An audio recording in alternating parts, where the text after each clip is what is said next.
So पिछली बार हमने जो देखा था, जो भी चक्रास है, 7 चक्रास की इंट्रोडक्शन श्रीकांत जी ने, ओके, चैट बॉक्स में आया है मराठी, किसी ने बोला है लँग्वेज मराठी, तो ठीक आहे. पिछले सेशन में मागच्या सेशनमध्ये आपण 7 चक्रांबद्दल माहिती घेतली. श्रीकांतजींनी त्यांची पोझिशन कुठे असते, कशाने ते ब्लॉक होतात वगैरे त्या सगळ्या गोष्टी आपण बघितल्या. ह्याचा पार्ट 1 मंत्र चक्र साधनेचा एक पार्ट 1 झाला होता मागच्या ह्याच्यात. तर त्याबद्दलचं एक रिव्हिजन किंवा त्याबद्दलची जे आढावा आपण आता ओके. सो चैट बॉक्स में हिंदी के लिए भी रिक्वेस्ट आया है, तो जो क्वेश्चन आंसर्स होंगे तब हम मराठी में कंटिन्यू कर सकते हैं.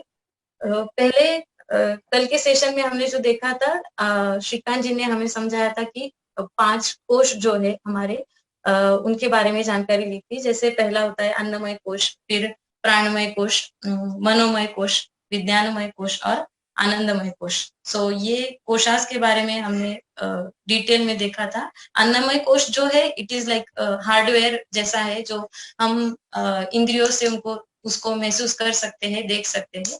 बाकी कोशास जो है वो सॉफ्टवेयर जैसे है, आप उनको अगर बॉडी रिसेट करके उसका कुछ पार्ट देखना चाहो तो नहीं देख सकते हो आप लोग.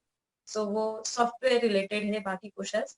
यहाँ पे एक चक्रा से रिलेटेड एक जानकारी हमने ली थी कि 7 चक्रा जो है वो क्या है. तो प्राणमय कोशा से एनर्जी मिलती है अन्नमय कोशा को, और जिस जिस पॉइंट पे वो एनर्जी कनेक्टिंग पॉइंट्स जो है उनको चक्रास बोला गया है.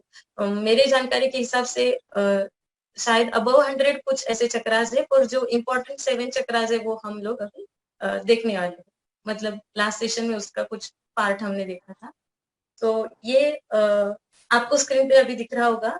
2 चैनल्स है, 2 नाड़ी है, पिंगला नाड़ी और ईडा, ऐसे उनके नाम है. सो ऐसे काफी चैनल्स है जिसके थ्रू प्राण एनर्जी जो है वो फ्लो होती है हमारे बॉडी में.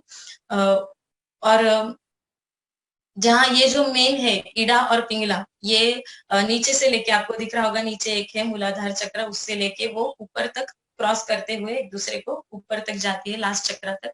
और जहां जहां उनका क्रॉसिंग पॉइंट है वहां पे ये 7 चक्रास लोकेटेड है, और बीच में से जाने वाली वो सुषुम्ना नाड़ी है. तो ये चक्र एक्टिवेशन के बाद ये नाड़ीज में जो भी ब्लॉकेज है या उन वो क्लियर हो जाता है.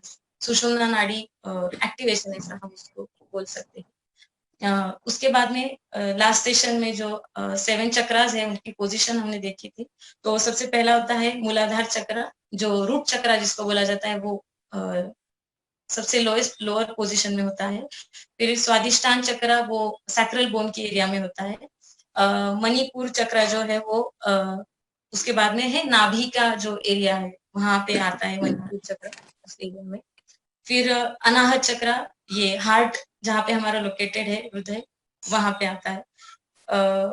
आज्ञा चक्र, उसकी पोजीशन देखी थी लास्ट इसमें हमने, यानी 2 आईब्रोज के बीच में सेंटर वाला पॉइंट है, वहां पे आज्ञा चक्र है. और फिर सहस्त्रार चक्र की पोजीशन एक्चुअली फिजिकल बॉडी से रिलेटेड नहीं है, वो थोड़ा डिस्टेंस पे है, ऊपर होता है थोड़ा सा. फिर हर एक चक्र से रिलेटेड इमोशंस, और वो कैसे ब्लॉक होते हैं, कौन से इमोशन से ब्लॉक होते हैं, ये हमने लास्ट सेशन में देखा था. आपको स्क्रीन पे दिख रहा होगा. हर एक चक्र का एक एक इमोशन है. जैसे मूलाधार चक्र है वो अस्तित्व यानी आपका एग्जिस्टेंस, इससे रिलेटेड है, या सर्वाइवल जिसको बोल सकते हैं हम लोग. हमने फिर सेकेंड देखा था स्वादिष्ठान चक्र, जो है प्लेजर से रिलेटेड, यानी जो 5 सेंसेस है आपसे आपके, उनसे जो आपको प्लेजर मिलता है या सुख मिलता है, उसी से रिलेटेड है. उसके बाद में थर्ड था मणिपुर. सो मणिपुर चक्र जो है वो विल पावर, उससे रिलेटेड है. फिर फोर्थ आगे जो है अनाहत चक्र जो है हार्ट के लोकेशन पे है, और उसका इमोशन जो है लव या प्यार, उसको हिंदी में बोल सकते हैं. उसके बारे में श्रीकांत जी ने हमें समझाया था कि वो किस तरीके का होता है. फिर उसके आगे चक्र जो है वो ट्रुथ से रिलेटेड है। आगे का विशुद्ध चक्र जो है, जो थ्रोट की एरिया में होता है, गले की एरिया में होता है। और फिर लास्ट वाला आज्ञा चक्र जो है वो हमारी मीन्स इनर पावर से रिलेटेड है, कुछ इनसाइट ऐसा बोल सकते हैं उसको। और फिर कॉस्मिक एनर्जी से रिलेटेड लास्ट सहस्त्रार चक्र होता है। वो किससे ब्लॉक हो रहा है ये भी आपको स्क्रीन पे दिख रहा होगा। फिर भी जो मूलाधार चक्र है फियर से ब्लॉक हो जाता है, डर किसी भी चीज का। सेकंड जो है स्वादिष्ठान चक्र, वो गिल्ट से ब्लॉक होता है। थर्ड मणिपुर चक्र, ये शेम यानी लज्जा से ब्लॉक होता है। फिर नेक्स्ट जो है अनाहत चक्र, ये ग्रीफ, इस इमोशन से ब्लॉक होता है। और फिर ये अज्ञान से ब्लॉक होता है, आगे का आज्ञा चक्र। और फिर आगे ईगो, ईगो अटैचमेंट वगैरह से नेक्स्ट जो है लास्ट चक्र सहस्त्रार चक्र होता है। इसके बाद हमने एलिमेंट भी देखे थे। हर एक चक्र से रिलेटेड एलिमेंट आपको मतलब स्क्रीन पे मेंशन किया हुआ है, दिखाया जा रहा है आपको, तो आप वो लिख सकते हैं अगर आपको लगे तो। ये एलिमेंट वैसे पिछले सेशन में हो चुके हैं, इसके बारे में अभी ज्यादा नहीं बोलती हूँ मैं। श्रीकांत जी ने बहुत डिटेल में एक्सप्लेन किया था। अगर किसी ने वो सेशन अटेंड नहीं किया है तो वो यूट्यूब पे अवेलेबल है, तो आप वहां पे जाके वो डिटेल जानकारी ले सकते हैं। फिर एक चीज थी श्रीकांत जी ने जो बताई थी, बिजनेस रिलेटेड भी चक्र, जो आपको शायद कहीं पे ना मिले। सो हर एक चक्र से रिलेटेड श्रीकांत जी ने कुछ स्टडी करके, आई थिंक उनका बहुत डीप नॉलेज है, तो उन्होंने उससे रिलेटेड एक रिचनेस बताया था, ऐश्वर्य। सो जो मूलाधार चक्र है वो शारीरिक ऐश्वर्य से रिलेटेड है, यानी फिजिकल रिचनेस आपकी उससे रिलेटेड है। उसके बाद में स्वादिष्टान चक्र जो है वो मेंटल रिचनेस, आपका मानसिक स्वास्थ्य, उससे रिलेटेड। फिर मणिपुर चक्र जो है वो आपका आर्थिक, यानी जो हेलीकॉप्टर में हेलो, आर्थिक और ऐश्वर्य से रिलेटेड है।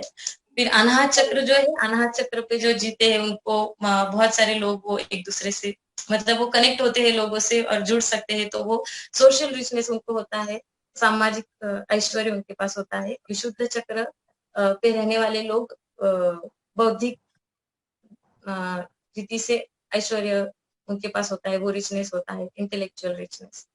फिर आज्ञा चक्र जो है वो और सहस्त्रार चक्र, ये दोनों ही स्पिरिचुअल रिचनेस से काइंड ऑफ रिलेटेड है। ये मंत्र चक्र उपासना से जो है आपके सारे चक्र एक एक लेवल पे एक्टिवेट होते हैं। ये स्टेप बाय स्टेप प्रोसीजर है, यहाँ पे जंप वगैरह कुछ नहीं है। ये सारा शिविर में लिया जाता है। श्रीकांत जी और विद्या माँ दोनों मिलके ये लेते हैं। उन दोनों की इसमें काफी हद तक जानकारी उनको है। और ये एक प्रोसीजर में एक एक चक्र एक्टिवेट किया जाता है। सो इसके बाद में रिक्वेस्ट, इसके बाद में अनिल जी और मैं, हम दोनों को कुछ सवाल है, वो हम श्रीकांत जी अभी हमारे साथ अवेलेबल है तो उनको पूछ के उससे ऊपर ज्यादा जानकारी ले सकते हैं। सो अगर इन बिटवीन आपको भी कुछ सवाल है इन चक्र से रिलेटेड और जो मंत्र चक्र साधना है उससे रिलेटेड आपको कुछ सवाल है तो आप भी वो पूछ सकते हैं। सो अनिल जी और मैं, पहला सवाल ये है कि मंत्र चक्र साधना जो है मतलब ही कुंडलिनी जागृति होती है या इन दोनों में कुछ फर्क है? क्या क्या सवाल क्या है? आवाज नहीं आ रही क्या? ओके। मंत्र चक्र साधना मतलब ही कुंडलिनी जागृति है या इन दोनों में कुछ फर्क है मतलब? अच्छा, तो कुंडलिनी जागृति में सवाल करने वाले को इंटरेस्ट है, ये पहले ये सवाल से ही पता चल रहा है। बहुत सारे लोगों के मन में होता है, क्योंकि हमें ये बार बार समझाया गया है, बोला गया है कि कुंडलिनी जागृत होना ये अल्टीमेट बात है, दुनिया में अल्टीमेट चीज है, ऐसा कुछ बताया जाता है स्पिरिचुअल सीकर्स के लिए। हम ये दो एक है क्या, ऐसा सवाल है ना? हाँ, ये कुंडलिनी जागृति मतलब ही मंत्र चक्र साधना है क्या, ऐसा ओके सब? Okay okay okay. नहीं, मंत्र चक्र उपासना या मंत्र चक्र साधना कहो, ये कुंडलिनी जागृति के लिए नहीं है। अच्छा। ये हम ऐसा समझ सकते हैं कि अगर पूरा लाइफ देखा जाए ना, जीवन देखा जाए, तो इसके 7 डायमेंशंस है, 7 बातें जीवन में है जो हर एक को चाहिए, and then it is a complete life. पहली बात तो फिजिकल फिजिकल जैसे हमने सप्त ऐश्वर्य देखे थे, physical richness everyone wants it, but physical richness और मूलाधार चक्र इसका डायरेक्ट कनेक्शन है, एक एग्जाम्पल के तौर पे हम समझ रहे हैं।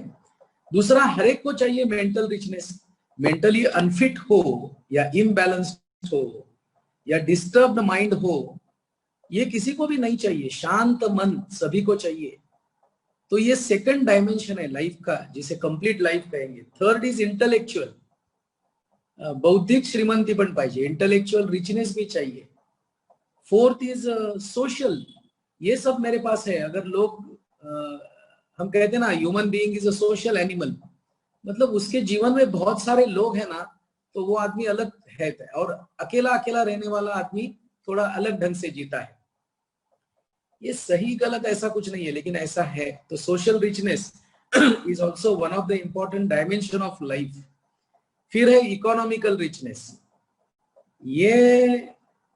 ये तो माया से पैदा होता है, ऐसे मेरा अंडरस्टैंडिंग है। क्योंकि अभी जो इकोनॉमिकल रिचनेस हम समझ रहे हैं वो सिर्फ पैसे से हम जोड़ते हैं, लेकिन उपनिषदों के समय धन की व्याख्या पैसा नहीं थी, वहां तो करेंसी थी नहीं, तब तो बार्टर सिस्टम होगी शायद। इष्टम धनम ऐसे वो कहते थे। तो इष्टम धनम मतलब जब जिस चीज की मुझे जरूरत है उस समय वो मेरे लिए धन है। जैसे प्यास लगी तो पानी धन है, भूख लगी तो खाना धन है, ऐसे जिस समय जो जरूरी है वो धन। ऐसे I am thinking from that point of view कि किसे हम इकोनॉमिकल रिचनेस कहें। कल या परसों ही मैंने एक वीडियो देखा था, उसमें वो कोई भी प्रेयर करता है ना कि मुझे अभी पिज्जा चाहिए, तो उसका पिज्जा लेने के लिए जितने पैसे उतने उसके खिसे में से निकलते थे।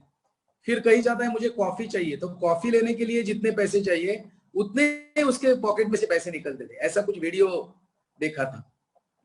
तो ऐसी पूरी उसकी जिंदगी गुजर गई, और जब भी उसको जो चाहिए, उसकी जो जरूरत है, समझो फ्लाइट का टिकट चाहिए, तो उसमें पॉकेट में से बराबर उतने ही पैसे निकलते थे। तो इससे बड़ा तो कोई आशीर्वाद नहीं होगा कि जब जिस चीज की जरूरत है उसके लिए जितने पैसे चाहिए उतने ही मेरे पॉकेट में हो। ये जो ज्यादा है ना, ये तकलीफ दे रहा है हर एक आदमी को, इंक्लूडिंग मी। मैं कोई इसमें अपवाद नहीं हूं। ये ज्यादा तकलीफ वाला है, और कम एक्चुअली होता नहीं है, कम हमेशा लगता है। कम है ऐसे लगता है, कम होता नहीं है। तो ये इकोनॉमिकल रिचनेस डिबेटेबल पॉइंट है। फिर है इमोशनल रिचनेस, ये ना हो तो क्या जिंदगी फिर। और finally spiritual richness which in fact includes everything. तो ये सारी जो बातें हैं, ये हमें अगर सही मात्रा में जिंदगी में मिलती है तो उसका 7 चक्रों से कोरिलेशन है। ये चक्र बहुत सारे कारण से ब्लॉक। अभी चक्र क्या है? इट इज लाइक यंत्र, एक आकार है जो प्राणमय कोश में है, एक डिफाइंड शेप है जो प्राणमय कोश में है। उनको एक पर्टिकुलर कलर है, उनका हर एक चक्र से रिलेटेड कलर है। हर एक से रिलेटेड एक 5 एलिमेंट्स में से एक तत्व है, पंच महाभूतों में से एक तत्व रिलेटेड है जो प्रिडोमिनेंट होता है उस चक्र पे। हर एक का कॉन्स्टिट्यूशन अलग है, हर चक्र का। अगर आपने मराठी स्कूल में आप पढ़े होगे ना, तो वहां बचपन में 12 खड़ी सिखाई जाती है, अ आ ई उ ऊ ए ऐ क ख ग घ ङ। ये हर अक्षर जो है ये चक्र के किसी न किसी दल से रिलेटेड है। अगर आप रोज 12 खड़ी बोलते हैं ना, तो आपके सारे चक्र एक्टिवेट होना शुरू हो जाते हैं। आप मराठी स्कूल के बच्चों देखो या संस्कृत स्कूल में पढ़ने वाले बच्चे देखो, उनकी एनर्जी और इंग्लिश मीडियम वाले बच्चों की एनर्जी में आप फर्क महसूस करोगे, उनका कॉमन सेंस में फर्क महसूस करोगे। बहुत सारी बातें ऐसी है जिसमें ये 12 खड़ी चैंटिंग से मंत्र एक्टिवेशन होता है। हर एक से, हर चक्र से रिलेटेड एक साउंड वाइब्रेशन है। ध्वनि है, जैसे अक्षर का ध्वनि है वैसे बीज मंत्र का भी ध्वनि है। अभी चक्र है प्राणमय कोश में, और कुंडलिनी शक्ति जो कहते हैं वो मूलाधार में स्थित है, ऐसे बोला जाता है। ये क्या है तो अभी एक्चुअली ये शब्दों में वर्णन नहीं होता है, लेकिन शब्दों को ही हमारा इंटेलेक्ट माइंड पकड़ सकता है। इसलिए मैं एक एग्जांपल दूंगा, जैसे आइस है, बर्फ है, तो बर्फ है, इसे हम कहेंगे घनीभूत सॉलिडिफाइड प्राण शक्ति। ये समझो मूलाधार चक्र में बैठी है। तो आप तपश्चर्या करोगे, साधना करोगे, तो बर्फ का पहले क्या होगा, पानी होगा, और तपश्चर्या करोगे और हीट दोगे उसे, तो उसकी भाप बन जाएगी, वेपराइजेशन हो जाएगा, और वो जो वायु रूप में जो प्राण शक्ति है वो इड़ा पिंगला क्रॉस करके ऊपर जाती है, एक दूसरे को क्रॉस करते हुए जहां छेदन बिंदु है वहां चक्र कहते हैं, और फाइनली सहस्त्रार तक जाती है। और ये स्पिरिचुअलिटी का क्या अल्टीमेट गोल है, ऐसे वगैरह कंसेप्ट है, ऐसे बोला जाता है। अभी मंत्र चक्र साधना से क्या होगा, तो कुंडलिनी वेपराइज होने के बाद, मतलब पहले मेल्ट होगी, समझो आइस का वाटर हुआ, वाटर की वेपर हो गई, उसको जो चैनल्स है ऊपर जाने के लिए, वो जो रास्ता है वो ठीक किया जाता है मंत्र चक्र साधना से। एक बात है। दूसरी बात, वो जो ट्यूब्स है, इसके लिए कुछ प्राणायाम से, कुछ आसन है, वो सारे चैनल्स या ट्यूब्स प्राणमय कोश के क्लींसिंग होता है, उनका सफाई हो जाती है, ताकि बीच में कुछ रुकावट ना बने, वो जल्दी से प्राण शक्ति ऊपर चली जाए। और मैंने तो सुना ऐसा है कि अगर हम पीठ की रीढ़ को ऊपर से ऐसे देखें ना, तो नीचे एक सेंटर में पॉइंट रहता है और ट्रायंगुलर है वो पूरा। वो श्री यंत्र जो है मंदिर में रहता है, घर में भी रहते हैं, वो श्री यंत्र एक्चुअली 3 डायमेंशनल श्री यंत्र हमारे में है। और जो फाइनली नीचे जो बिंदु है, डॉट है, दैट इज कुंडलिनी।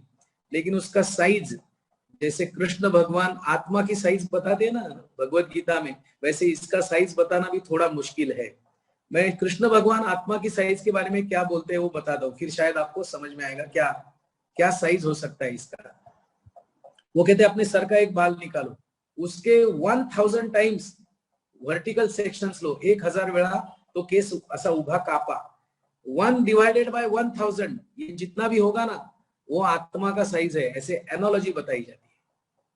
पहली बात तो ये बाल निकलना, उसके दो पार्ट भी हम कर सकेंगे क्या, तो फिर 1/1000 है वो, तो क्या उसको कोई शस्त्र काट सकेगा?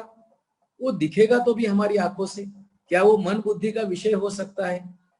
तो ये समझने की बात है। इसका मतलब ये नहीं कि आत्मा का साइज एक बाल का 1/10,000 है। सिमिलरली कुंडलिनी एक इतना छोटा सा डॉट है, स्पॉट है, जो उसका वर्णन है वो 3.5 क्या कर्व्स लेके, मराठी में कहते हैं 3.5 वेटोळे करून आपली शेपटी आपल्या तोंडात धरून बसली, असं कुंडलिनीचं वर्णन आहे।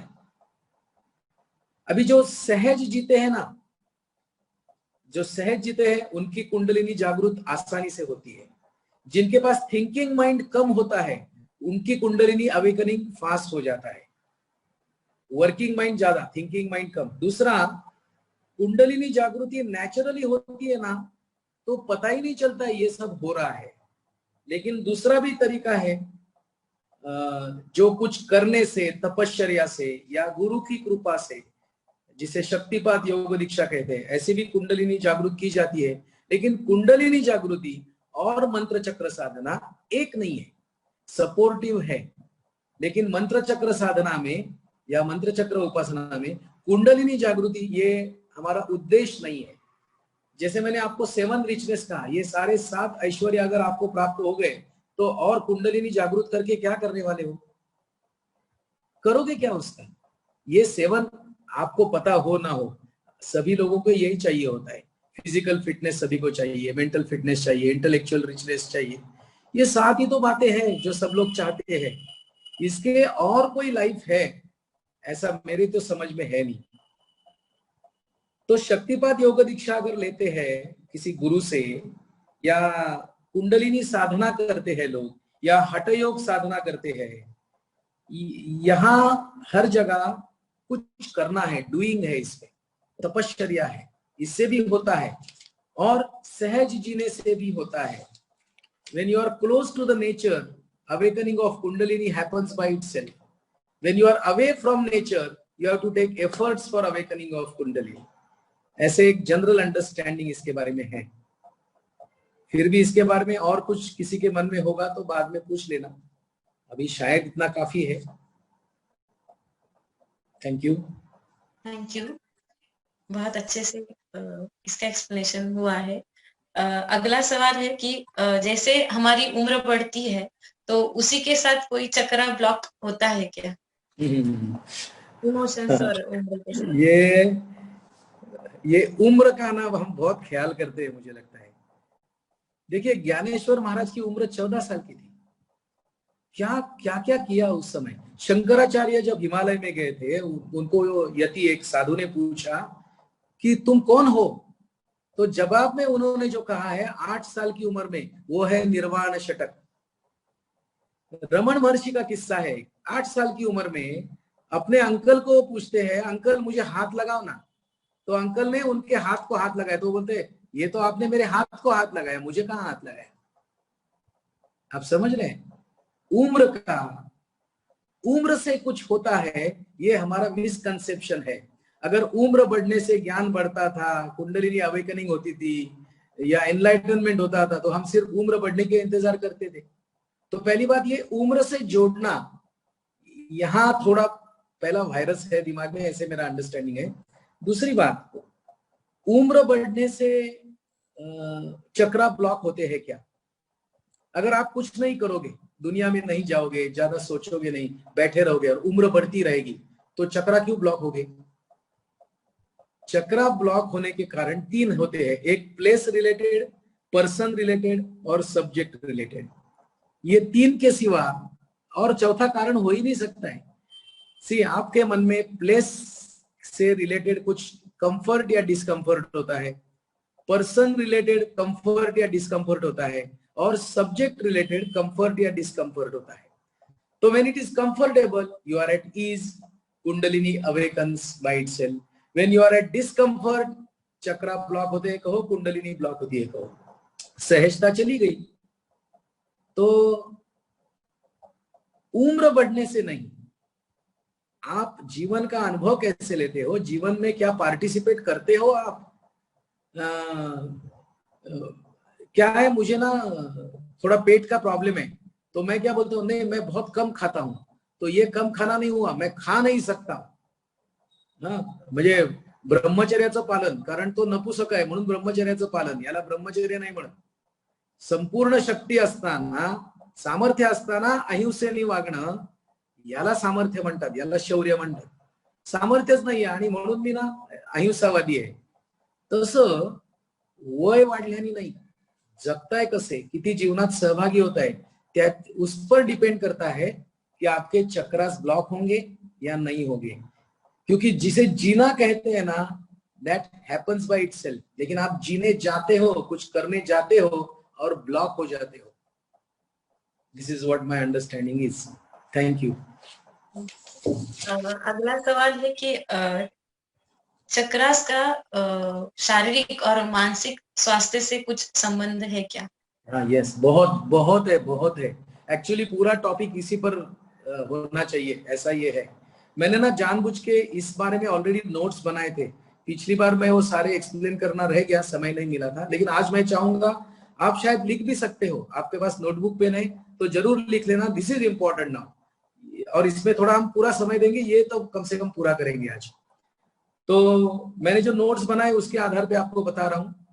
इसमें कुछ मेरे स्वयं के अनुभव है और ज्यादा इंफॉर्मेशन है मेरे पास गुरु परंपरा से आई हुई, और कुछ बुक्स में से आई हुई. गुरु परंपरा और personal information, personal experience base ज्यादा है, और थोड़ा क्या कहते हैं, बुक्स, किताबें, टेक्स्ट इनमें से आया है.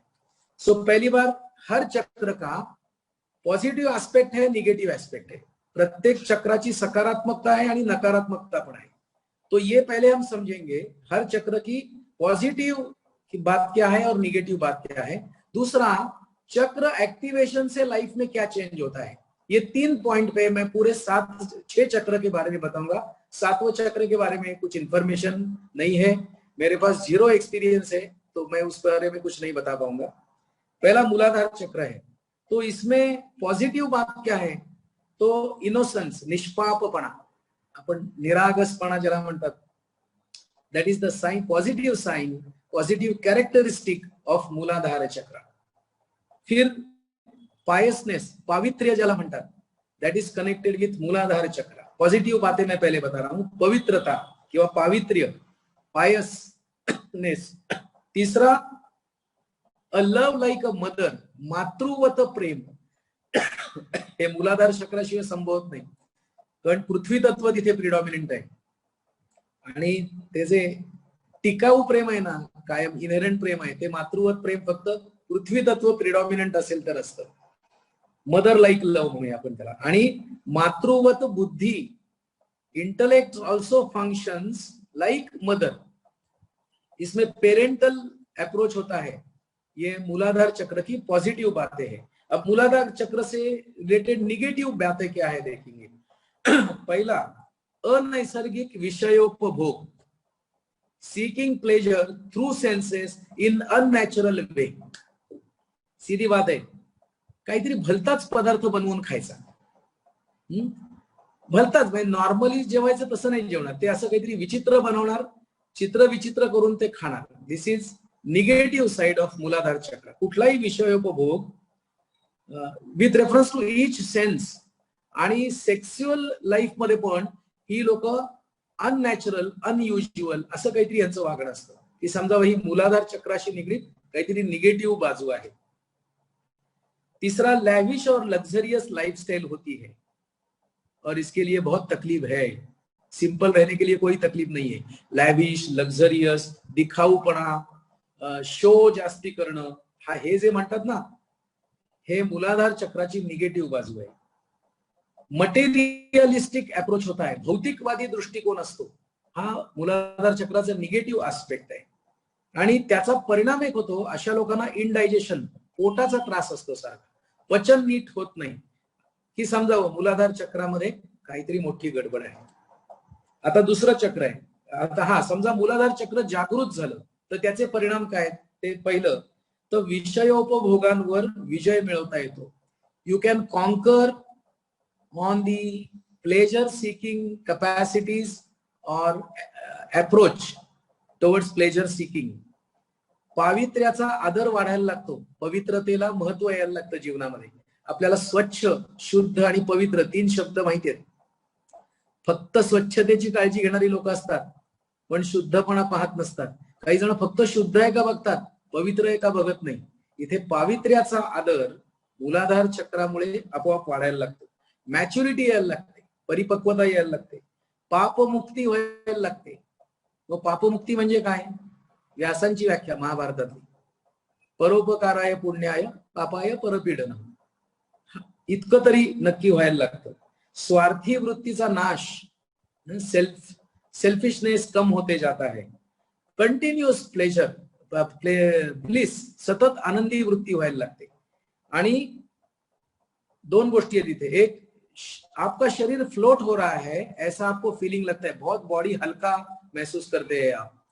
और एक्चुअली फ्लोटिंग भी योगी लोगों का होता है, जिसमें अभी अभी का उदाहरण है पौंडेचेरी के अरविंद घोष. वो जेल में थे, वहां he was a freedom fighter.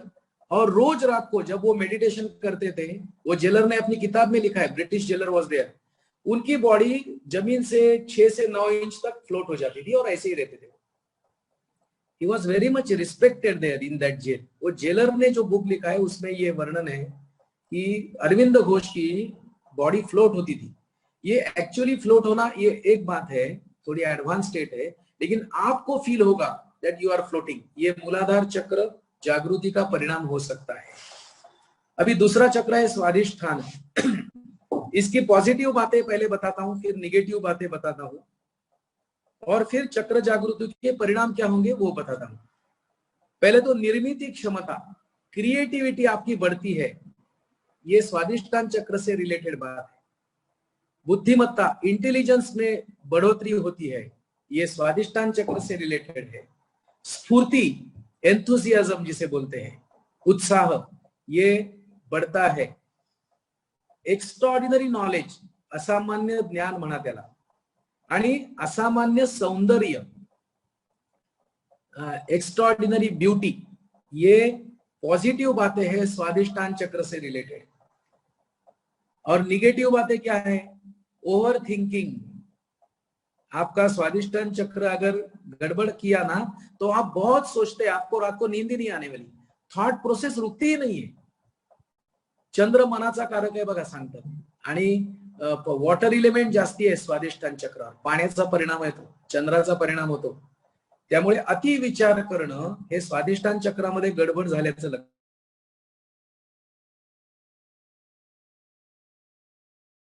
लक्षण आहे।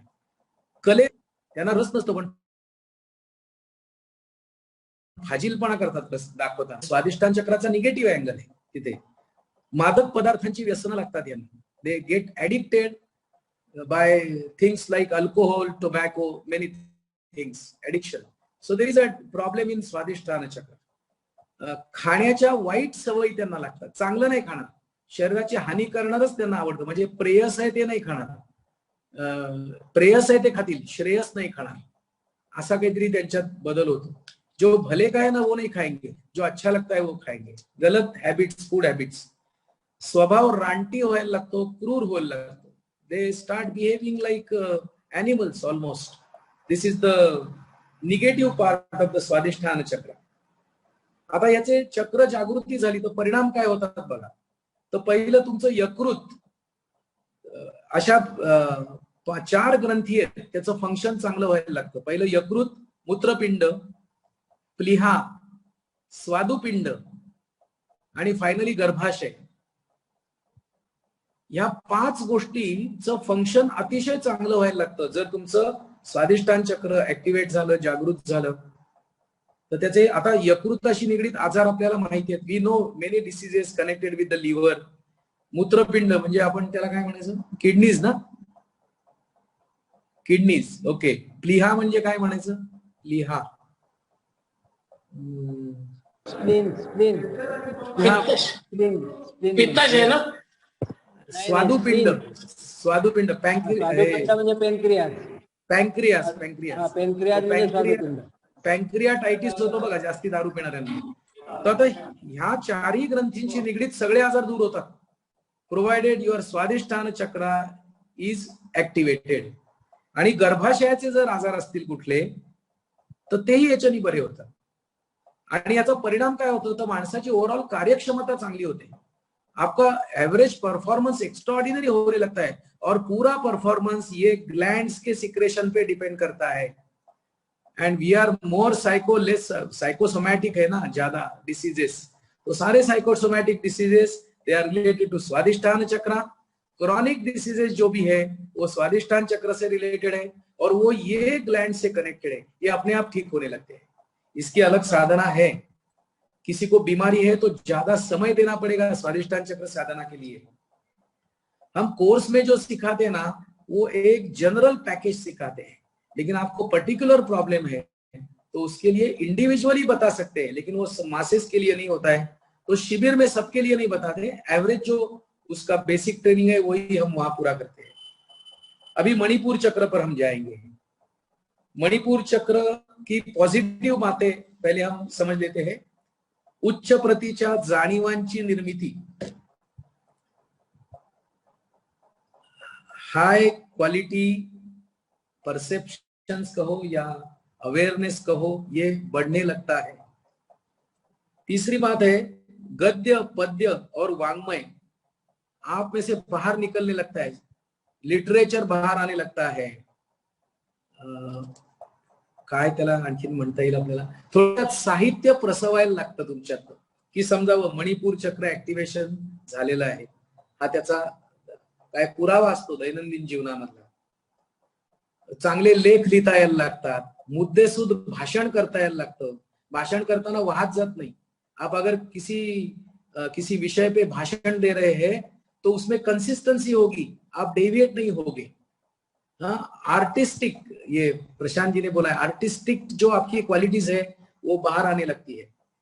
फिर ऐसी 6 बातें हैं जिनसे आप मुक्त होते हैं अगर मणिपुर चक्र एक्टिवेट है। पहली लोभ, लालसा, हाव, क्रोध, जिव्हाळा आणि अहम भाव। ये मराठी में मैंने लिखा है अभी, क्योंकि मेरा मदर टंग मराठी है तो मैं सोचता मराठी में ज्यादा हूं, तो मराठी में ही लिख दिया सब। लेकिन इसका लोभ मतलब क्या, ग्रीड हो सकता है, लालसा, हाव, ये ग्रीड से रिलेटेड दोनों शब्द है। मराठी में उसमें डिफरेंस है, इंग्लिश में मुझे मेरी वोकेबुलरी इतनी ठीक नहीं है।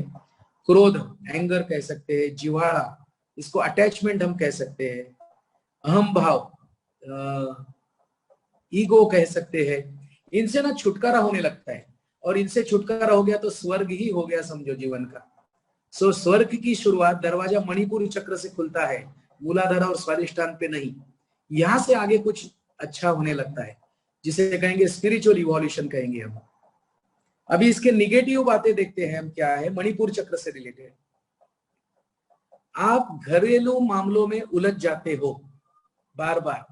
अगर आपकी ज्वाइंट फैमिली है, भले छोटी फैमिली हो, उसने मुझे ये कहा, उसने ये कहा, वो नहीं किया, ये नहीं, आप हमेशा घरेलू मामले में ही उलझ जाओगे, तो समझो मणिपुर चक्र में गड़बड़ हो गई है, ये उसका लक्षण है। और पति और पत्नी है तो एक दूसरे पे अधिकार जताने, हक जताने लगते हैं, पॉझेसिव्हनेस बढ़ता है।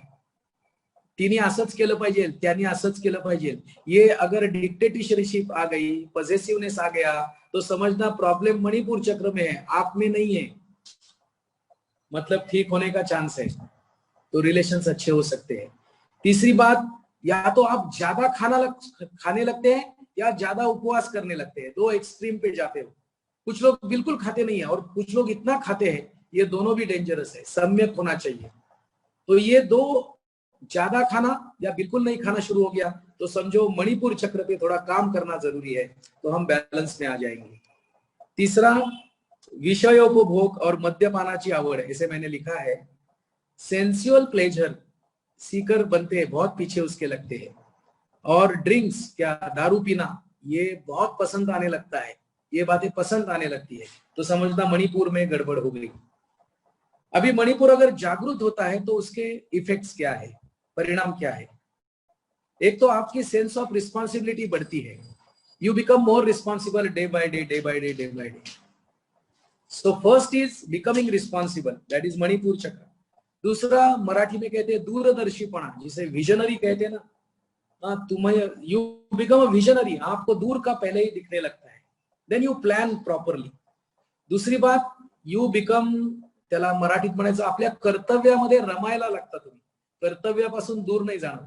You become more interested because you are responsible, you enjoy your work. मग तुमच्या कामामध्ये दैनंदिन सगळ्या गोष्टी तुम्हाला कंटाळा येत नाही, बोर्डम होणार नाही, आयुष्य सोडून जावंसं वाटणार नाही, माणसांना सोडावंसं वाटणार नाही, सगळ्यात इंटरेस्ट निर्माण होतो, जीवनात रमायला लागतात माणसं। अति खाणं किंवा उपवास यातनं मुक्ती व्हायला लागते आणि सम्यक आहार सुरू होतो। वाणीचं सामर्थ्य वाढतं, कारण इथे अग्नितत्व आहे, मणिपुर चक्र हे अग्नितत्व आहे, वाणीचं सामर्थ्य अग्निशी रिलेटेड आहे। आणि अशा लोकांना जग घडवणं पण जमतं आणि जग उद्ध्वस्त करणं पण जमतं, कारण दोन्हीला असामान्य शक्ती लागते। अशी माणसं जग उद्ध्वस्त पण करू शकतात आणि जग निर्माणही करू शकतात।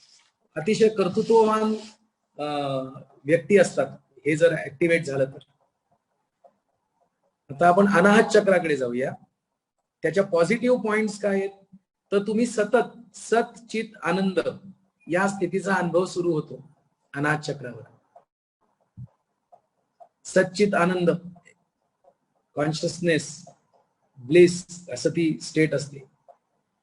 आणि प्रेमाचं आणि सत्याचं जग तुम्ही अनुभवायला लागता। You start living in love and truth both simultaneously. SSY क्लासमध्ये जो ऍडव्हान्स मेडिटेशन कोर्स म्हणून क्लास आहे, त्याला गुरुजींनी नित्य समाधी असं नाव दिलंय। 5 दिवसाचा रेसिडेन्शियल कॅम्प असतो, आता खोपोलीला उद्यापासून सुरू होतोय। ते जर वारंवार तुम्ही ते शिबिर केलं तर तुमचं अनाहत चक्र ऍक्टिव्हेट होतं। SSY मध्ये शिकवलेल्या गोष्टी जर नियमित केल्या, म्हणजे 2 वेळा प्राणायाम, 3 वेळेला समाधी अभ्यास, 50% रॉ फूड वगैरे वगैरे, तर तुमचं मणिपुर चक्र ऍक्टिव्हेट होतं। हे त्या साधनेचे परिणाम आहेत। तसं अनाहत चक्राशी निगडीत ती साधना आहे, किंवा सोहम साधना। तुम्ही जर स्वरूपानंदांचं नाव ऐकलं असेल, पावसचे, तर सोहम साधना स्वरूपानंद ज्या प्रकारे करायचे आणि शिकवायचे, करून घ्यायचे, ती अतिशय उत्तम साधना आहे. किंवा शंकराचार्यांचा अजपजप विधान म्हणून एक आहे, वाईच्या प्रज्ञा पाठशाळेमध्ये शिकवलं जायचं पूर्वी. ते त्याच्याने सुद्धा प्रेमाचं आणि सत्याचं जग अनुभवायला सुरुवात होते. अभी इसके निगेटिव्ह बातें क्या है इसमें, तर पराकोटीची शारीरिक आणि मानसिक कृत्य ती व्यक्ती करायला लागते. एक्सट्रीमिस्ट बन जाता है ये आदमी, अनाज चक्र वाला. फिजिकल कुछ करेगा तो ऐसा करेगा जो ऑर्डिनरी आदमी नहीं कर सकता है. मेंटल लेवल पे भी ऐसा करेगा जो ऑर्डिनरी आदमी नहीं कर सके. Extreme powers. फिर अपनी मां से भी बुरा वर्तन कर सकता है. अगर अनाज चक्र में डिफेक्ट है, प्रॉब्लेम है, ब्लॉकेज है, तो आईशी सुद्धा गैरवर्तन करण्यापर्यंत ही माणसं जाऊ शकतात. व्यसनाधीनता, ऍडिक्शन आणि अधार्मिक कृत्य करण्यामध्ये त्यांना इंटरेस्ट निर्माण होतो फार. एंटी रिलीजन, इनका ये सब बिहेवियर हो सकता है अगर अनाज चक्र में कुछ प्रॉब्लम है तो. अभी चक्र जागृति के परिणाम, अनाज चक्र अगर जागृत होता है तो आप दूसरों के भले का ही सोचने लगते हो. दुसऱ्यांच्या भल्याचा विचार सारखा मनात यायला लागतो आणि तसं वर्तन घडायला लागतं. You start behaving like that and you start thinking like that. Sense of insecurity, हे जे असुरक्षिततेचं जे असतं ना, त्यातनं बाहेर येतात आणि कुठेही गेलात तरी स्वतःला सुरक्षित तुम्ही जाणवायला लागतं. सुरक्षिततेचा भाव वाढतो. असुरक्षिततेतून बाहेर येतात. काही असे आवाज आहेत जे आपला कान ऐकू शकत नाही. म्हणजे आपल्या कानाची क्षमता आहे 20 हर्ट्स टू 20,000 हर्ट्स, एवढ्याच फ्रिक्वेन्सी हा कान कॅच करतो. अनाज चक्र जागृत झाल्यानंतर तुम्हाला असे काही ध्वनी ऐकू यायला लागतात.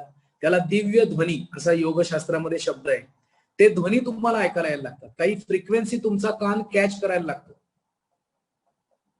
मग काही गोष्टी अशा आहेत की ज्या सर्वसामान्य माणसांना चमत्कार वाटतील, ते ह्या माणसाकरता सामान्य झालेले असतात.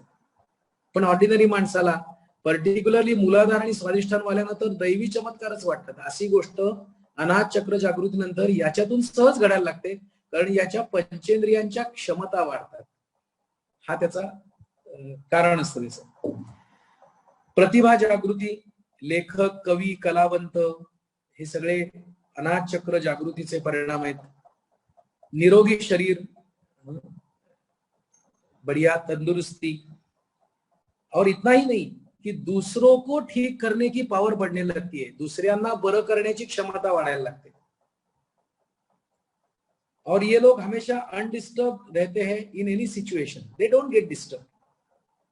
These are the positive, these are the signs of अनाज चक्र एक्टिवेशन. अब आगे है विशुद्धि चक्र. विशुद्ध चक्र की पॉजिटिव बात यह है कि सत्व गुणाचे प्रतिनिधित्व करणारा हा हे चक्र आहे. सत्व गुण बढ़ता है बहुत. आपने अगर पतंजलि योग सूत्र का अभ्यास किया होगा तो आपको पता चलेगा सत्व वृद्धि कैसे होती है, किस साधना से होती है. वो पतंजलि बताते हैं. वो लटकर जी का बुक पढ़ोगे तो बहुत बढ़िया है उसमें. तो ये विशुद्धि चक्र की पॉझिटिव्ह बातें है. विश्व बंधुत्वाचा भाव, अवघे विश्वची माझे घर. You will feel that every whole world is yours. ये फीलिंग अपने में आने लगता है. तो समझना कि विशुद्ध चक्र एक्टिवेट, इसकी पॉजिटिव बात हो रही है आपके बारे में. और निगेटिव बात क्या है, आपको क्या कहते हैं उसे, सुसाइडल टेंडन्सी आती है. मरणा क्या है, आत्महत्या करावीशी वाटेल. एकदम पोलर अपोजिट, जीवनाच्या विरुद्ध काहीतरी वाटायला. सतत गिल्ट आप में पैदा होगा. अपराधीपणाचा भाव वाढायला लागतो. चुकलंच माझं, चुकलंच माझं, चुकलंच माझं, सारखं ते डोक्यात चालू व्हायला लागतं. तिरकस वृत्ती, जिसे सीधे नहीं आप बात करोगे, सरकॅझम कहते हैं. काहीतरी कुचकट बोलाल, काहीतरी तिरकं बोलाल, ही वृत्ती वाढली की समजावं विशुद्धी चक्रामध्ये गडबड आहे. असंस्कृत वाणी, म्हणजे शब्दांचा जो वापर आहे ना, तो संस्कृतीला धरून नाही, असंस्कृती व्हायला लागतो. जसं काही लोकांच्या तोंडात शिव्या येतातच आणि 2 शिव्या हसडल्यावर वाटतं मग माझ्या जरा बोलण्यात जोर आहे. आता शिव्यांचा आणि जोराचा काय संबंध. ना गाली गलौज से कोई बात थोड़ी सच होती है, लेकिन लोग गाली गलौज करके बोलते हैं तो उनको लगता है, या तो आवाज बढ़ा के बोलते हैं तो उनको लगता है जोर से बोला मतलब मेरा सच हो गया. ये ऐसे कुछ गड़बड़ हो जाती है विशुद्ध चक्र के कारण. धूम्रपान, सर्दी जास्ती होणं, सर्दीचा विकार, घशाचे विकार आणि सारखी बडबड बडबड बडबड चालू होते, थांबताच येत नाही त्या लोकांना. वो खुद को रोक ही नहीं पाते, बोलते ही रहते बोलते ही रहते बोलते ही रहते, जैसे अभी मैं बोल रहा हूँ नॉन स्टॉप. ये विशुद्ध चक्र का निगेटिव एस्पेक्ट है. ओके, अभी ये चक्र जागृत होती है विशुद्ध चक्र, तो उसके परिणाम क्या है? एक तो पहली बात है, ऐसा आदमी बाकी सारे चक्रों पर विजय पाता है. म्हणजे जो विशुद्ध चक्रावर आहे तो अन्य सर्व चक्रांवर विजय मिळवू शकतो क्षणात, कारण त्याच्या ताब्यात आलेलं आहे आता ते सगळं. शुद्धीकरणाचं केंद्रस्थान आहे, प्युरिफिकेशन का सेंटर आहे विशुद्ध चक्र. देहबुद्धीतून मुक्ती आणि आत्मबुद्धीच्या दिशेने प्रवास चालू होतो.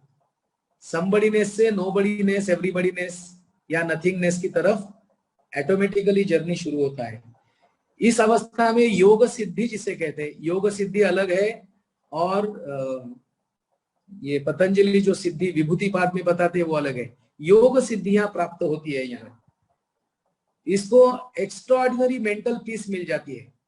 he becomes a person having peace with himself and rest of the world. He experiences comfortableness with himself and rest of the world. ना त्याला जगाचा त्रास होतो ना स्वतःचा त्रास होतो. ती समजावं, आता त्रासमुक्ती झाली म्हणजे विशुद्ध चक्राचा सक्रिय झालेला आहे. वर्तमानाचा यथार्थ ज्ञान व्हायला लागतं. आत्ता जे काही चाललंय ना त्याचं जसंच्या तसं ज्ञान व्हायला लागतं. अदरवाईज काय होतं, आपल्या प्रोग्रामिंग प्रमाणे जे चाललंय त्याचा अर्थ लावला जातो. You interpret the present moment as per your programming, whereas after activation of Vishuddha Chakra you understand the reality, the truth as it is. This is extraordinary gift. ये बहुत बड़ी गिफ्ट होती है, यथार्थ ज्ञान होणं एखाद्या गोष्टीचं. आणि आत्मबुद्धीमध्ये वाढ होणं याच्यासारखी मजा नाही कसली. देहबुद्धीचा नाश आणि आत्मबुद्धी कमी होणं. आता आज्ञाचक्राशी निगडीत पॉझिटिव्ह पॉइंट असा आहे, आठवणी आणि गतकाळापासून लर्निंग वेगाने व्हायला लागतं आणि भूतकाळापासून मुक्ती व्हायला लागते. आपल्याकडे म्हणे ना, पाशाने बद्ध असलेला पशु, मग पाश कुठला? भूतकाळाचा. मग त्या पास्ट पासून पूर्ण मुक्ती होते आणि त्याच्यापासून शिकणं व्हायला लागतं. आणि निगेटिव्ह पॉइंट काय? व्यसनाधीनता, स्वतःचे चोचले पुरवणं, चिंताक्रांत असणं, दुसऱ्याचं नुकसान करण्याची वृत्ती आणि आध्यात्मिक गैरसमज. हे विशुद्ध आज्ञाचक्रामधली गडबड जर असेल तर त्यांचे आध्यात्मिक गैरसमज होतात आणि जन्म म्हणतात ती लोक भरकटतात. क्लॅरिटी नसते आध्यात्मिक काही गोष्टींबद्दल. आता जर आज्ञाचक्र जागृत झालं तर त्याचे परिणाम असे आहेत, ज्ञान आणि अंतर्ज्ञानाचा सुरेख संगम होतो. इथे आपण ज्ञान म्हणूया बाह्य जगाचं, अंतर्ज्ञान म्हणून अंतर्जगाचं, याचा संगम होतो. अशी ती अवस्था आहे. किंवा आपण अर्धनारी नटेश्वर जी स्थिती आहे ना, म्हणजे अर्धा स्त्री अर्धा पुरुष असा नसतो अर्थ त्याचा. मग तो या लौकिक अर्थाने तसं दिसतं, पण स्त्रैण चित्त आणि पुरुष चित्त याची जी मधली स्थिती आहे, जी सत्वप्रधान आहे, ती सत्वप्रधान स्थिती अशी ती स्थिती येते चित्ताची. आणि आदरभाव, अस्तित्वाबद्दलचा आदरभाव अत्युच्च स्थितीत असतो. Reverence, sense of reverence about the whole existence, ये आज्ञाचक्र जागृती का परिणाम है. हे मी मुद्दाम काही नोट्स काढून ठेवल्या होत्या, मागच्या कॉलवर शेअर नाही स्वाध्यायामध्ये करता आलं म्हणून आज शेअर केले. आता मला जे सांगायचं होतं लिहिलेलं ते पूर्ण झालंय. आपण पुढे जाऊ शकतोय. राजेश्वरी काही विचारायचं असेल तर, किंवा व्हॉट एव्हर, किंवा जनरल क्वेश्चन्स असतील तर. हो. पुढचा प्रश्न आहे की मंत्रचक्र साधनेच्या आधी पूर्वतयारी काही करावी लागते का, आणि नंतर त्या साधनेनंतरही काही काळजी घ्यावी लागते का? दोन्हीचं उत्तर हो असं आहे, पण ते इथे सांगून काय उपयोग? शिबिरात आलं तर उपयोग त्याचा. कारण उद्या समजा करायची असली तर आपण पूर्वतयारी सांगू पण आणि करून घेऊ. जसं शिबिरात आपण करून घेतो पूर्वतयारी, आदल्या दिवशी पण असते, संध्याकाळी काही गोष्टी, दुसऱ्या दिवशी साधना सुरू करण्यापूर्वी काही गोष्टी आहेत, नंतर शेवटी पण सांगतो काय काय आता काळजी घ्या, किती दिवस काय करा. पण हे झूम कॉलवरचे विषय नाहीयेत, हे प्रत्यक्ष आपण एकत्र येऊ. समजा आता तुमच्यापैकी काही जण 15 तारखेला येणार आहेत, मंत्रचक्र उपासना शिबिर आहे आश्रमात, तर त्यांना ते प्रॅक्टिकली सगळं होणारच आहे, ते करणारच आहेत. तिथे तिथे या सूचना रिलेव्हंट ठरतील. माहिती म्हणून मी फार तर सगळं टाईप करून पाठवेन, पण त्याचं काय करणार, आणखीन एक पुस्तकाची भर पडेल घरात, एवढंच.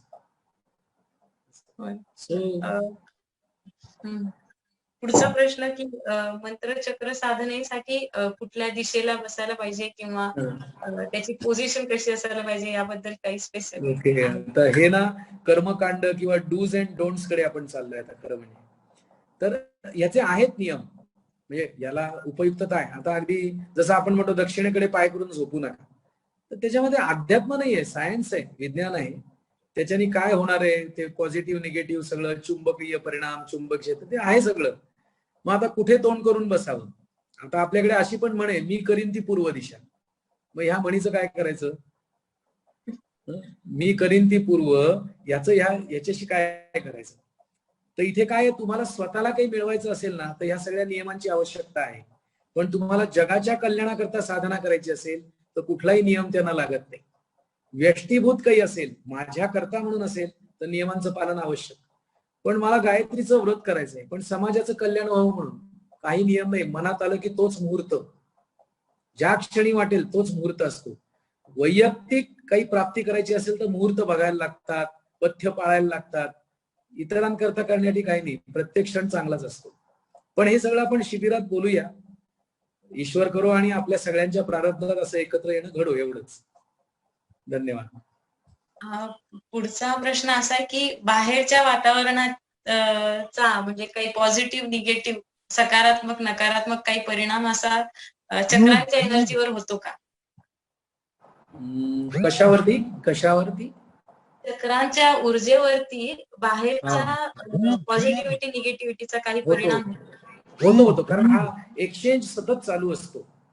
हा सतत एक्सचेंज चालू असतो. एखादा माणूस भेटला ना की आपल्याला नाही आवडत, तो बरं नाही वाटत त्याच्याबरोबर, आणि एखादा दिसला की सहज इतकं बरं वाटतं की अरे या माणसाबरोबर राहावं आपण.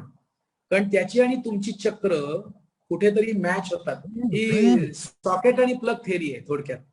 एक सॉकेट आहे आणि एक प्लग आहे, तर ते मॅच झालं ना तर मग पुढचं सगळं घडतं, मॅच नाही झालं तर घडत नाही.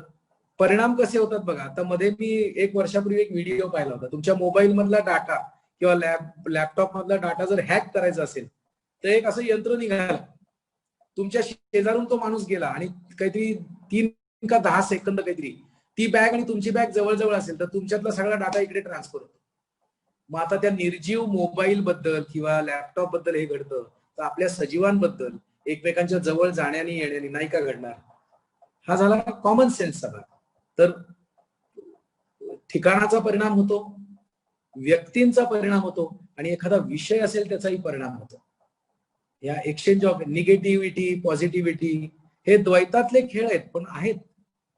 आणि आता जे आपण बोलतोय हे द्वैतातच तर चाललंय, 2 आहेत म्हणूनच तर चाललंय ना. मग ऊर्जेचे खेळ आहेत सगळे, म्हणजे परिणाम होतात. पण तुमचं कवच जर अभेद्य असेल, म्हणजे अगदी उदाहरण सांगतो, तुम्ही जर गायत्रीचे उपासक असाल तर तुमच्यावरती दुसऱ्याची सत्ता चालणार नाही. गायत्री मंत्र हा एक मोठी गोष्ट आहे.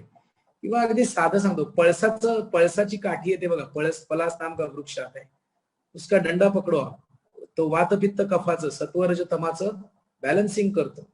घरात पण ठेवतात आपल्याकडे वेखंड.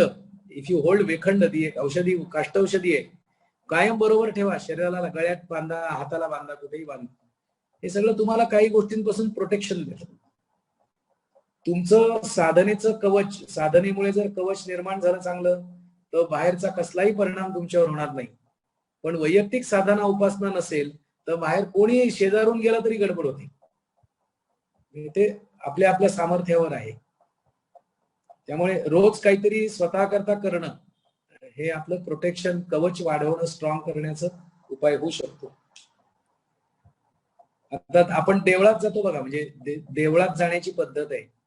तर देऊळ हे काय आहे, एक यंत्र आहे, ते एक विशिष्ट आकार आहे की तिथे गेल्यानंतर तुम्ही शंकराच्या मंदिरात गेलात तर वेगळा इफेक्ट आहे, देवीच्या मंदिरात गेलात तर वेगळा आहे, विष्णूच्या मंदिरात गेलात तर वेगळा आहे, तुम्ही काली मातेच्या मंदिरात गेलात तर आणखीन वेगळं आहे.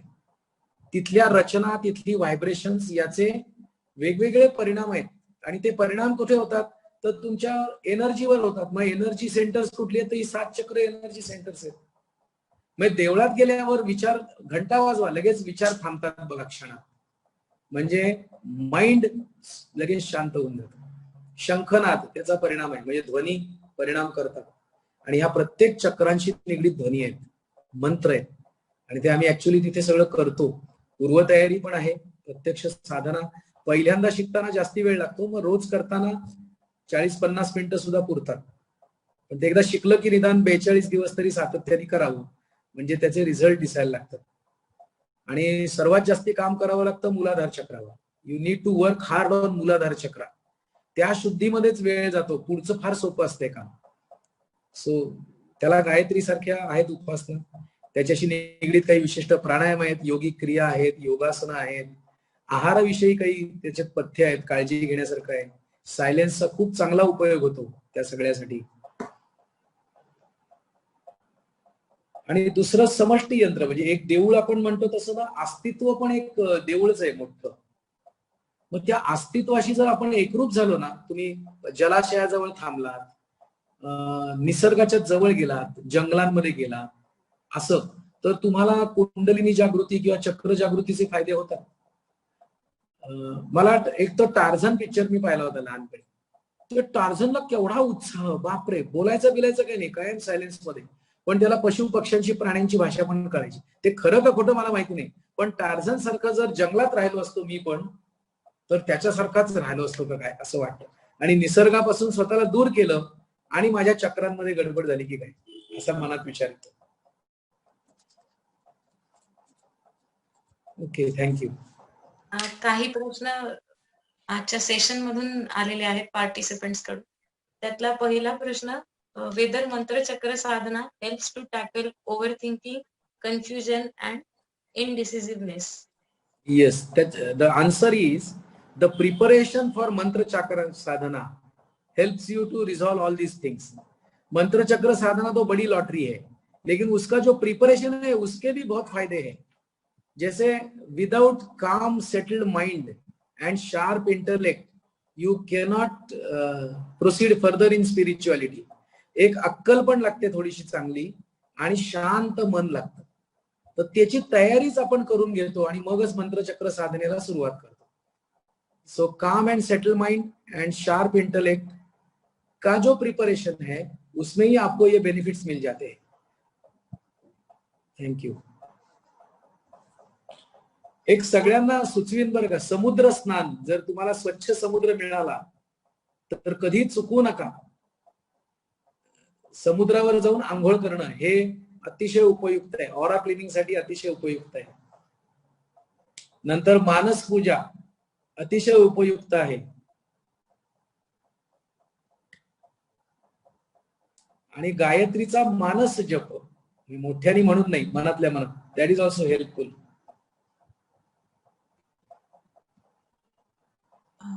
अजून काही प्रश्न आहेत. जसं पुढचा प्रश्न आहे की सहस्रार चक्राबद्दल काही अजून सांगता येईल का, असा प्रश्न विचारलेला.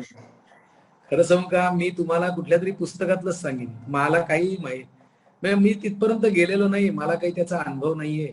पण पुस्तकात आहे, गुगलवर आहे, वाचा आणि घ्या. त्याच्यात मुळात त्याबद्दलची जी मला माहिती आहे ते आपण आता थोडस कसं होतं, गुरुवर श्रद्धा, त्यामुळे मी गुरुजींनी जे सांगितलं ते मान्य केलंय, पण मी व्हेरीफाय नाही केलेलं. सहस्त्रार चक्र ह्या शरीरात मुळात नाहीये, ते आपल्या या ब्रह्मरंध्रापासून 6 इंचापासून 9 इंचावर आहे. त्याला कोणी ते अँटेना काय म्हणतात किंवा काय. This is how you are connected with the existence through Sahasrara chakra. आणि जी वैश्विक प्राणशक्ती आहे ती सहस्त्रार चक्राच्या माध्यमातूनच ब्रह्मरंध्रातून आत येते. आणि जे सोहम साधनेने वेगात घडतं. असं सोहम साधनेबद्दलचे वैयक्तिक अनुभव आहेत, पण सहस्त्रार चक्राबद्दल फार नाही. अगदी बारीक कधीतरी तुरळक काही जाणवलं असेल तर, पण ते असं सांगण्यासारखं काही नाही. So I have no information, sorry, experience about Sahasrara chakra. मी या कॉलवर नसतो जर माझं ते ऍक्टिव्हेट झालं. मंत्रचक्र साधनेचा सेल्फ रिअलायझेशन साठी कसा फायदा होतो, असा पुढचा प्रश्न आहे. आता मुळात काय सेल्फ रिअलायझेशन म्हणजे काय, इथेच खूप मोठी गडबड आहे. माझं अंडरस्टँडिंग काय सांगतो सेल्फ रिअलायझेशन बद्दल. आपल्या अहंकारामध्ये जर कर्तेपणाचा भाव ऍड केला म्हणजे इगो प्लस सेन्स ऑफ डुअरशिप, तर इज इक्वल टू काय, मोठं लफड. इगो राहू दे पण सेन्स ऑफ डुअरशिप वजा करा, म्हणजे सगळं घडतंय. ह्या जाणीवेत जर सतत राहता आलं तर त्यालाच रिअलायझेशन म्हणायचं, अशी माझी वैयक्तिक व्याख्या आहे. कुंडलिनी जागृती आणि सेल्फ रिअलायझेशन याचा माझ्या समजेप्रमाणे काही संबंध नाही. कुंडलिनी जागृती, चक्र जागृती याच्याने काय होईल, हे विज्ञान आहे. भौतिक जगतातल्या काही गोष्टी तुम्हाला प्राप्त होतील. पण सेल्फ रिअलायझेशन मध्ये मी स्वतः कोणी नाहीये हे जर क्लिअर झालं, हे सगळं निर्माण झालंय ना, त्याच्यामध्ये हा मोबाईल निर्माण झालाय, हा शर्ट निर्माण झालाय, झाडं निर्माण झाले, तसा हा एक देह निर्माण झालाय. I am an object, I am not a subject, I am not creator, I am a creation. मी निर्माण करणारा नसून निर्माण झालेला काहीतरी जर असेल तर त्या ऑब्जेक्टला कधीतरी कळेल का सब्जेक्टनी का मला निर्माण केलं ते. तुम्ही एखादं छान चित्र काढलं किंवा एक मूर्ती घडवली तर त्या मूर्तीला किंवा चित्राला कधीतरी कळेल का मला कोणी निर्माण केलं. मग मलाही निर्माण करणारं कोणीतरी आहे, मी असं काही नाहीच आहे. हे जर क्लिअर झालं ना तर त्याला सेल्फ रिअलायझेशन म्हणायचं. आणि परिणाम काय असतो तर कायम तुमचं डोकं शांत असतं. मग मनशांती एवढं मोठं काही जगात नाही.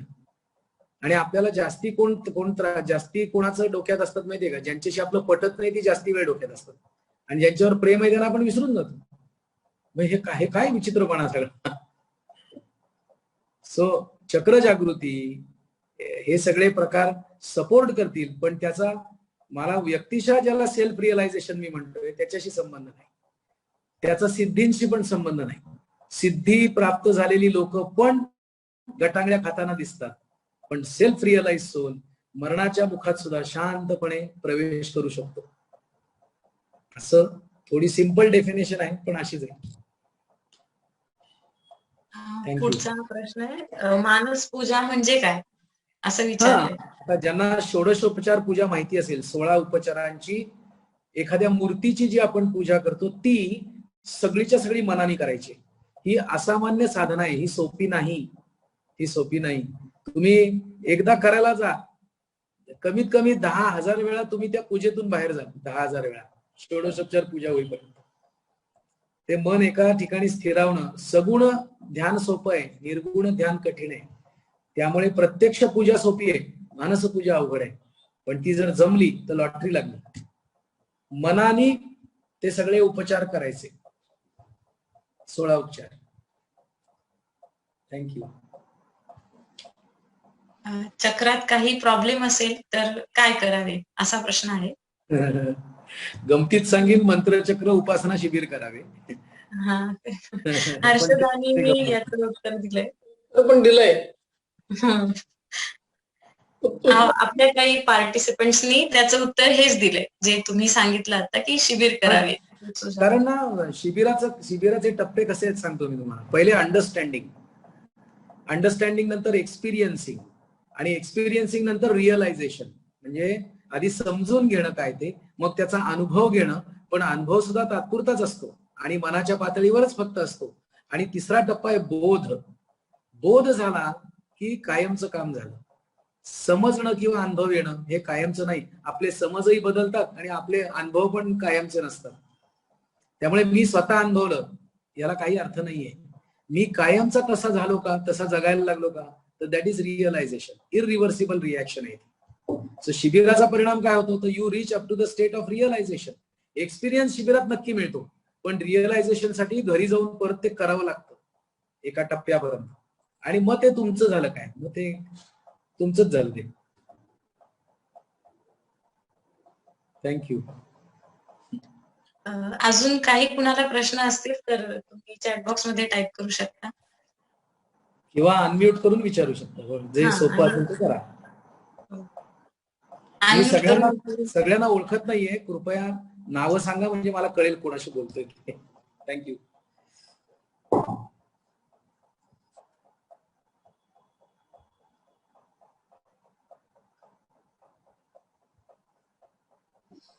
चला, म्हणजे सगळं नीट कळलंय आणि चक्र जागृती झालेली आहे.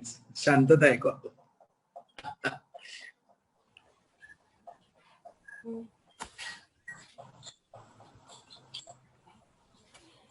गुरुजी, पूर्ण सेशन मध्ये चक्रांविषयीची माहिती मिळाली, पण ह्या उपासनेचं नाव आहे मंत्र चक्र उपासना शिबिर. तर मंत्राविषयी तुम्ही काहीतरी थोडं सांगावं असं वाटतंय. ओके. मंत्र म्हणजे काय? सोप्या भाषेत आपण ध्वनी, साऊंड, व्हायब्रेशन. मग साऊंड हा काय आहे? It is one of the forms of many energies. अनेक ज्या ऊर्जांचे आविष्कार आहेत त्यातला ध्वनी हा एक आविष्कार आहे. प्रकाश हा पण ऊर्जेचाच आविष्कार आहे. आणि आपल्याला जर पलीकडे जायचं असेल, ट्रान्सेंडन्स अनुभवायचा असेल, तर दोनच मार्ग आहेत, ध्वनी आणि प्रकाश. या साधनेमध्ये आपण ध्वनीचा वापर करतो, मनाचा वापर करतो, शरीराचा वापर करतो. आणि कसं आहे, हे ऑपरेशन कसं आहे, हातामध्ये स्क्रू ड्रायव्हर, चाकू घेऊन करण्याचं नाहीये. मग तुम्हाला हत्यार म्हणून मनाचा वापर करायला लागतो. प्राणशक्ती त्या दिशेने न्यावी लागते. तिथले जी त्या प्रत्येक चक्राशी निगडीत काही ध्वनी कंपन आहेत ती उच्चारावी लागतात. म्हणजे या साधनेमध्ये आपण सगळ्यांकडनं बाराखडी म्हणून घेतो. बाराखडीचं उच्चारण हे याच्या आवश्यक आहे. म्हणजे मंत्र हे साऊंड, व्हायब्रेशन, एवढाच आपण अर्थ घेऊया. चक्र म्हणजे विशिष्ट आकार प्राणमय कोशातले, अन्नमय कोशातले नाही. कारण प्राणमय कोशाशिवाय अन्नमय कोशाला सगळ्या मसल्सना, ग्लँड्सना एनर्जी मिळणार कुठून? आणि एनर्जी हा अतिशय स्थूल रूप आहे ऊर्जेचं. प्राणशक्ती हे सर्वात सूक्ष्म रूप आहे. कारण प्राणोपनिषदामध्ये सांगितलंय की आत्म्याचं पहिलं स्पंदन म्हणजे प्राण. मग आत्मा जर सर्वत्र असेल तर तो जेव्हा हल्ला असेल, थोडासा स्पंदन झालं असेल, तेव्हा ते स्पंदन सर्वत्र निर्माण झालंय. म्हणून प्राणशक्ती पण सर्वत्र आहे. म्हणजे याचा अर्थ माझ्या आत पण आहे, माझ्या बाहेर पण आहे. मग काय असं आहे जे मला प्राणशक्तीपासून दूर करताय? तर तो आहे माझा कर्तेपणाचा भाव, मीपणा, सेपरेशन, बॉन्डेज. ते मला निसर्गापासून किंवा प्राणशक्तीपासून दूर करतो. मग योग्य ध्वनींचा वापर आणि मंत्रशास्त्र आहे ना. मग शास्त्र म्हणजे काय? कॉज इफेक्ट रिलेशनशिप, कार्यकारण भाव म्हणजे शास्त्र. की असं केलं की असं घडतं, असं जर घडलं तर त्याच्या मागे असं कारण असतं. दिस इज सायन्स. मग मंत्र, चक्र, उपासना. उपासना हा शब्द विद्यामानने आणलाय, मी साधना शब्द वापरायचो. त्यांचं म्हणणं असं आहे की उपासना म्हणजे शेजारी बसणं. मलाही तो लॉजिकली शब्द अधिक जवळचा वाटला की प्रत्येक चक्राच्या शेजारी जायचं नाहीये. ऍक्च्युली आपण स्वतःच्या जवळ जातोय आणि स्वतःच्या जवळ जाण्यामध्ये चक्र आहेत, मध्ये चक्र आहेत. आणि मग आधी चक्रांच्या तरी जवळ जाऊ. आता मन आहे ना स्वतःच्या देहाजवळ पण नसतं, दुसऱ्यांच्या देहाजवळ, दुसऱ्या वस्तूंजवळ, सारखं बाहेर बाहेर बाहेर ते निदान स्वतःवर स्थित होतं. मग आणखीन आत जातं, आणखीन आत जातं, आणखीन आत जातं आणि मग स्वमध्ये स्थित होतं फायनली. आणि मग जेव्हा स्वमध्ये मन स्थित होतं तेव्हा चक्रांवर काम करता येतं. मन बाहेर असताना चक्रांवर काम नाही करता येत, कारण ते इनर ऑपरेशन आहे, आतून करण्याचं ऑपरेशन आहे. म्हणून त्याचं ट्रेनिंग आहे, वेळ द्यायला लागतो थोडासा. तरी ते घाई गर्दीत आम्ही 2-3 दिवसात बसायचो. पूर्वी 4 दिवस हा घ्यायचो शिबिर. आता शुक्रवारी संध्याकाळ ते रविवार संध्याकाळ, याच्यामध्ये साधारण 3 वेळा व्यवस्थित साधना, 3 किंवा 4 वेळा करून घेता येते. पहिल्या वेळेला खूप वेळ लागतो, 3-3.5-4 तास पण लागतात, कारण ते इनिशिएशन असतं, पहिल्यांदाच ते सगळं होत असतं. दुसऱ्या वेळेला कमी लागतो, तिसऱ्या वेळेला कमी लागतो. मग घरी तुम्हाला 40-45 मिनिटं 42 दिवस जर केलं तर तेवढा वेळ पुरतो, असा अनुभव आहे. आणि मला साधारण 70-80 लोक अशी माहिती आहेत की ज्यांनी ही साधना 2दा-3दा केली 42 दिवसाची, आणि ते सांगतायत त्यांच्या जीवनातले बदल काय, ते अनुभव सांगतात. ते काय कोर्स करून जाणारे खूप असतात, पण त्याप्रमाणे करणारी लोक जी असतात त्यांना त्याचे फायदे होतात. कोर्स काय एंटरटेनमेंट असते, मजा येते, आश्रमात आल्यावर छान वाटतं, सात्विक आहार मिळतो, मस्त छान छान छान छान. पण ती एंटरटेनमेंट झाली, ती करमणूक झाली. आणि कमिटमेंट असेल तर आपण करमणुकीतनं बाहेर येतो आणि डेडिकेटेडली स्वतःवर काम करायला लागतो. हर्षदा, थँक्यू. खूप सुंदर सर, थँक्यू सो मच.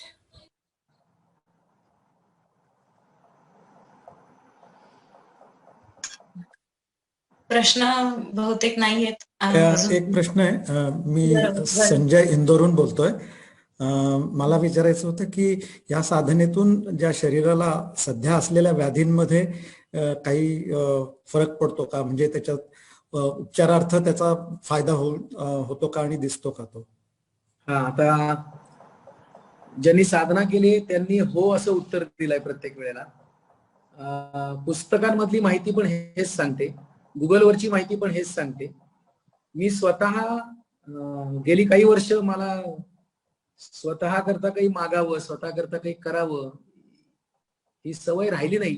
गेली सवय ती गुरुजींमुळे असेल म्हणा किंवा काय सत्संगामुळे असेल. पण मी ज्या वेळेला असं म्हणतो ना की माझ्या आंब्याला भरपूर आंबे येऊ देत, मग मागणीच करायची. तर अशी का नाही मागायची, सर्वांच्या आंब्याला भरपूर आंबे येऊ देत.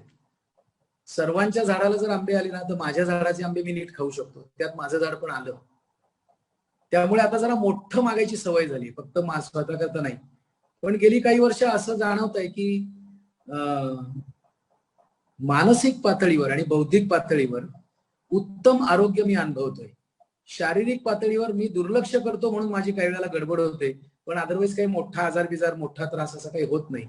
आणि ज्या वेळेला मी गुरुजींच्या सांगण्याप्रमाणे या गोष्टी करत होतो त्यावेळेला सर्व प्रकारचं आरोग्य अनुभवलंय, व्याधीमुक्तता अनुभवली. आत्ता तसं नाहीये. आता मला थोडे काही त्रास आहेत कारण माझं स्वतःकडे दुर्लक्ष होत आहे, ते मला कळतं. पण परिणाम होतो का? हो, नक्की होतो. फायदे होतात का? नक्की होतो, याची खात्री आहे. धन्यवाद. जय गुरुदेव. जय गुरुदेव.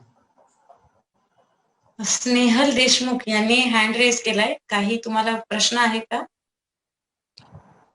नमस्कार sir, I am Snehal from Nashik. माझा हा प्रश्न आहे की आता तुम्ही प्राणमय कोश व अन्नमय कोश या 2 शब्दांचा उच्चार केला. हे दोन्ही शब्द माझ्यासाठी पूर्णपणे नवीन आहेत, तर त्याबद्दल थोडंसं सांगाल का थोडक्यात? हो, जरूर जरूर. मागच्या कॉलची लिंक मिळाली तर तुम्हाला ऐकायला मिळेल. पण आपलं जे शरीर दिसतंय ना हे ऍक्च्युली 5 शरीर आहेत असं योगशास्त्रात आणि उपनिषदांमध्ये संदर्भ आहेत. We are made up of 5 bodies. Physical body, pranic body, mental body, intellectual body and bliss body किंवा इगो बॉडी. अन्नमय कोश म्हणजे फिजिकल बॉडी, हार्डवेअर. प्राणमय कोश म्हणजे प्राणिक बॉडी, ज्याच्यामुळे अन्नमय कोश चालतो, इलेक्ट्रिसिटी म्हणू आपण त्याला. तिसरं माइंड बॉडी, मनोमय कोश. चौथं इंटलेक्ट, जिथे डिसिजन्स होतात, बुद्धी, विज्ञानमय कोश. आणि 5वं आनंदमय कोश म्हणतात किंवा अहंकार बॉडी म्हणतात, त्याला वेगळी नाव आहेत. So we are made up of 5 layers in fact. हे 5 शरीर मिळून आपण बनलोय. त्यातले ते 2 कोश, अन्नमय कोश आणि प्राणमय कोश. थँक्यू स्नेहल. Thank you sir.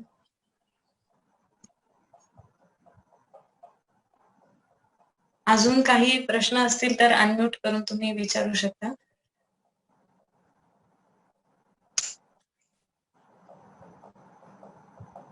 आता पुढच्या मंगळवारी परत भेटायचंय ना? हो. पण दर मंगळवारी काहीतरी असणार आहे गंमत जम्मत. आणि त्यासाठी विषयही तुम्ही तुमच्यापैकी कुणीही विषय सुचवू शकतं. मंगळवारी जे स्वाध्याय होतो त्यासाठी त्यातले निवडक विषय आपण घेऊ शकतो.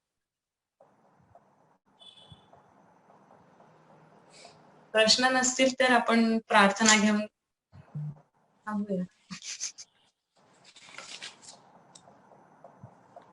चालेल. 3 वेळेस ओंकार आणि प्रार्थना म्हणूया. पुन्हा पुढच्या मंगळवारी भेटू ह्याच वेळेस.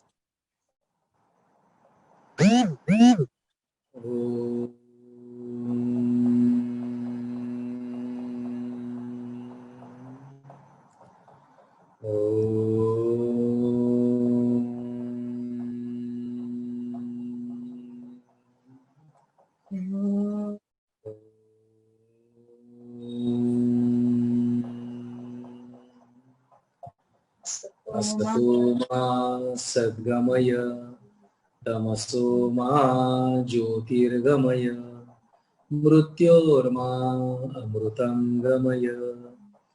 ओम शांती शांती शांती.